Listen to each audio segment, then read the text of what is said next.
Hadass Gold and her team were in Ashkelon, which is not far from Gaza, which Ashkelon is a place that frequently is targeted by rocket attacks. They were preparing for a live shot. I think we have video and audio of this. And the team, let's play it. There we go. That's Hadass getting ready for the shot. Guys, we have sirens. Let's go. Let's go. Let's go.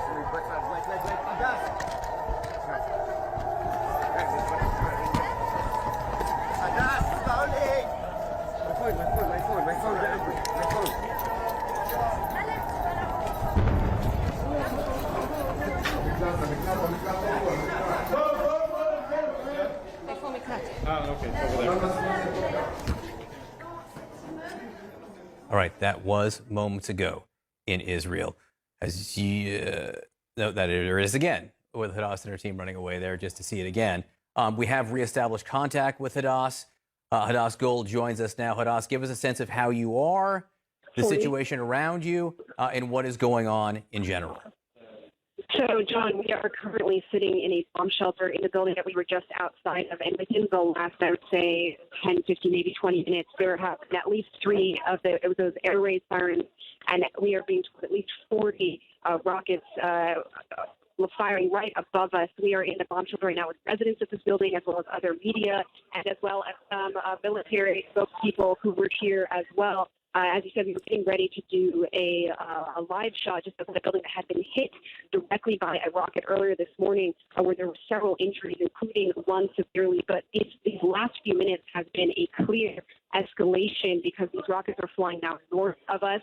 Ashkelon is quite close to the Gaza border, and these rockets are now flying above us and north. And just to get you up to speed on what's been happening here in the last 24 hours, there have been now more than 300 rockets fired from Gaza into Israel. Israeli military says that they have struck militant targets in Gaza. They say they have killed at least 15 militants. The Palestinian health industry in Gaza say that 24 people have been killed, including 9 children. We aren't sure whether those 15 militants are part of the 24 number. In Israel, there have been at least 16 people injured by rocket fire. Another 15 have been injured in other incidents of violence because we are seeing protests and unrest throughout the country as well. There was also an Arab Israeli citizen who was killed in another incident of unrest where there was an incident of allegedly of throwing rocks at a Jewish Israeli who then allegedly shot the Israeli Arab citizen. But clearly this is one of the highest moments of escalation that this region has seen in years, and this, of course, comes after several days of very tense and violent clashes in Jerusalem at the Al-Aqsa compound, where there have been more than 500 Palestinians injured in clashes with Israeli police. And then yesterday was also Jerusalem Day, when Israel marched when it took control of the Western Wall. There was supposed to be a march through Jerusalem of tens of thousands of Israelis. At the last minute, that was rerouted as a part of a way to try and quell the tension so that the marchers should not be going through the Muslim parts of the old city.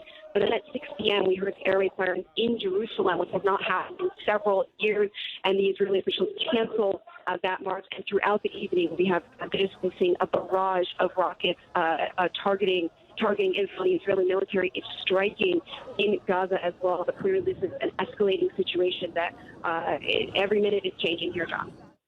And we did get word that Israel has now activated some 5,000 reserve troops, which is a measure they take when they expect tensions like this to last for some time. And Hadass, as you noted, this is the worst we've seen in several years in this region. Yeah, and you get the sense that it is getting worse by the hour. Have there been any steps toward mitigation by anyone? I mean, based off of the number of rockets we have in the last few minutes, it seems as though we are really reaching a higher and higher level of tension and of escalation here. And as you noted, the Israeli military has activated 5,000 reserve troops, and they are preparing. They have reports that they are preparing for march. We are just now actually hearing another siren going off. So this is number 4 in the last 20 minutes or so. We have so far have not heard more moves. People are starting to come back into the bomb shelter. They tend to go in and out depending on when the sirens are going off. They're starting to come back in here. But this is really intensifying here. The fact that we've had 4 sirens in the span of just a few minutes. Things are just incredibly tense right here. And I don't see. Now we're hearing booms right now just above us. They're quite heavy. I think we're gonna stay in this bomb shelter for a little bit longer. But things are escalating quite a bit. You're hearing explosions at us. Any sense of how many? We are hearing explosions. At least they're interceptions. I would say we've heard 2 explosions inside Ashkelon, and I probably just last minute or so heard. Oh, there was another one. I would say 10 right now. Booms we just heard. And it's continuing. As we speak, it's just air raid sirens, people coming into the bomb shelter. We hear the explosions. The air raid sirens stop. The explosions stop. People go back out. But it seems like this is just what's happening right now here.